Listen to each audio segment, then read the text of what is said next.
abantu bagiyingiddemu olwa ssente n'abagiyingiddemu olwa passion naye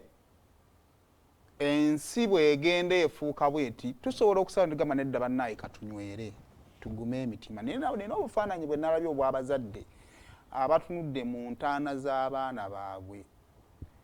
omutima gwange gwaŋŋambye ebintu bingi so mpa obufaananyi abazadde abagenzi nga batunula mu ntaana z'abaana baabwe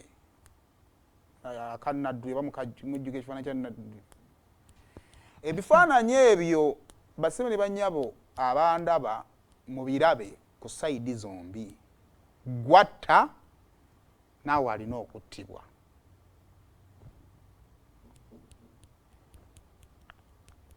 katonda ono gwe tusaba tetumulaba ebifaananyi bya katonda bye tulina ku nsi bye mulaba ku gundi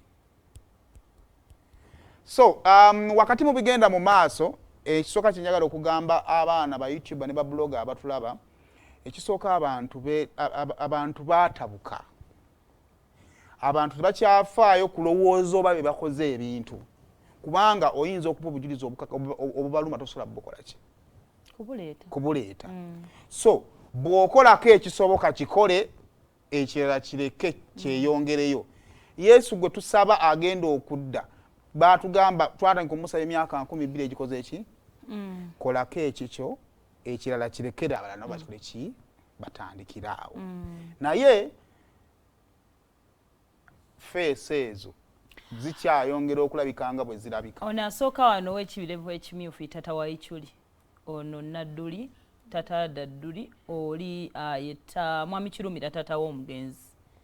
Kirumira njagala okubaza abantu mwenna bambi abazze okwerekera Isma like what abakyala express our feelings era ago gaba maziga naye feesi z'abasajja bano obulumi bw'omusajja amaziga g'omusajja galabikira mu feesi muno kubanga omusajja lwaki alabika bw'atyo obeera wakati w'okugaana okukulukusa amaziga n'ekyagala okuva ku mutima kakati ekikuli ku mutima ne kisisinkanira mu feesi muno mwenna abaddeyo nalabye ku Bad Black mwebale nnyo abannabyabufuzi nalabyeko Honorable Segirinya nalabyeko ku Honorable Muhammad Nsereko bannange Right Honorable Speaker webale nnyo webalire ddala omugagga mwebale nnyo webalire ddala abantu ababadde ezana wano mwebale nnyo mwebale ddala buli omu yabaddeyo buli kiise yabaddeyo media personalities ba TikToker mwenna naye olunaku olw'ejjo anko baali mumaliddeko kale katufune ku bigambo bya taata mu kuziika